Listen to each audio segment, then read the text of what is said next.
It was unexpected and unprecedented. A Rose Bowl birth and triumph for Northwestern New Year's Day, 1949. A Wildcat squad of mostly World War II veterans pulled off what seemed purely a pipe dream in the fall of '48.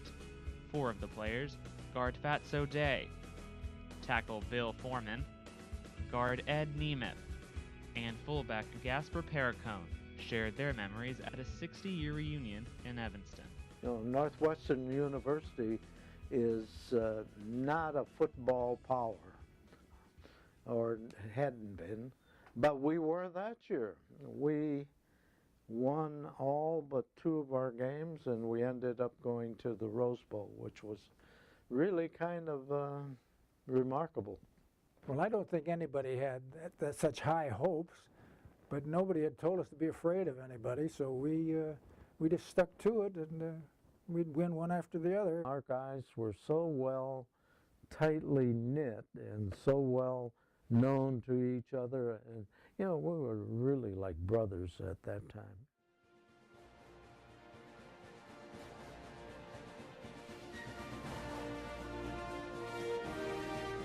The campus one, they were really celebrating. In fact, they raised such a fuss. The president of the school declared a week holiday. Well, everybody was out of their dorms, and we went down to the women's quad, and they put us up on the balcony, and we had a great time, and a lot of cheering and a lot of fun. The student body actually, for the first time, I think, in history, closed the campus. They marched at they blocked the entrance to the campus at the main gate. The Northwestern paper daily came out, roses, roses, roses.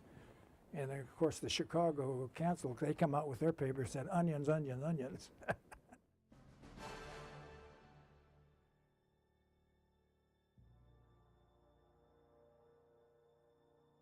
The press was very, very negative. They followed us around a great deal. I won't comment on what they caught us doing. And published in the newspapers. They published pictures of some of them having a beer in a bar.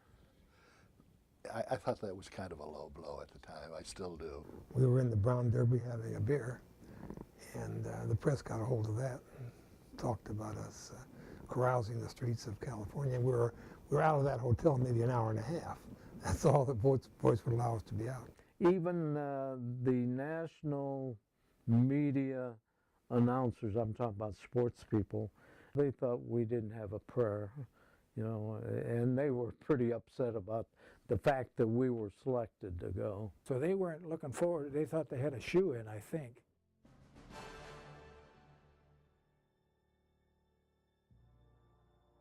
It just happened so quickly, and things just fell in place. And when Frank broke loose, he just took off. And it was an exciting play. There was total silence from this gigantic crowd and a very, very small Northwestern contingent. And the silence was overwhelming. No one could believe that we had scored first.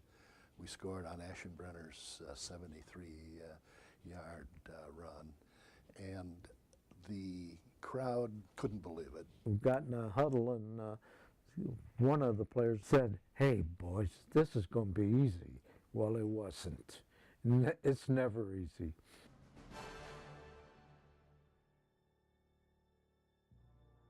I was in that pile on the line, and it looked to me like he had just crossed the goal line. A couple of our players were on the bottom of the pile, never really saw it, but we backed him up.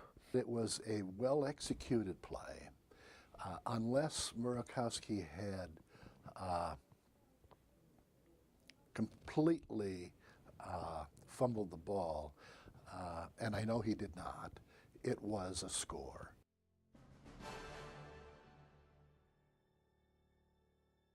We were all very nervous because there wasn't much time left. On fourth down, about the 50-yard line, Gasper Perricone, he made that last 2 yards on his own because he should have been stopped, but he wasn't. We had a couple instances in that drive where we needed a yard or two, and that was my job. That's what I did for a living. When I played at Northwestern, I was the one who get the short game. They were not prepared for it, and when Tunnicliffe broke loose, you know, we made a couple of key blocks, and boy, he took off. The ball was snapped, and I took 2 or 3 steps to the right and headed directly toward the goal line where a man was standing. And it was a very simple maneuver. I took him out. I remember running out and all of a sudden seeing Eddie break loose. I just stopped dead. Some of their players didn't realize that he had broken loose, but it was too late. I'm sure that the element of surprise was very significant. I don't think that California was looking for any sort of razzle-dazzle from the Northwestern team.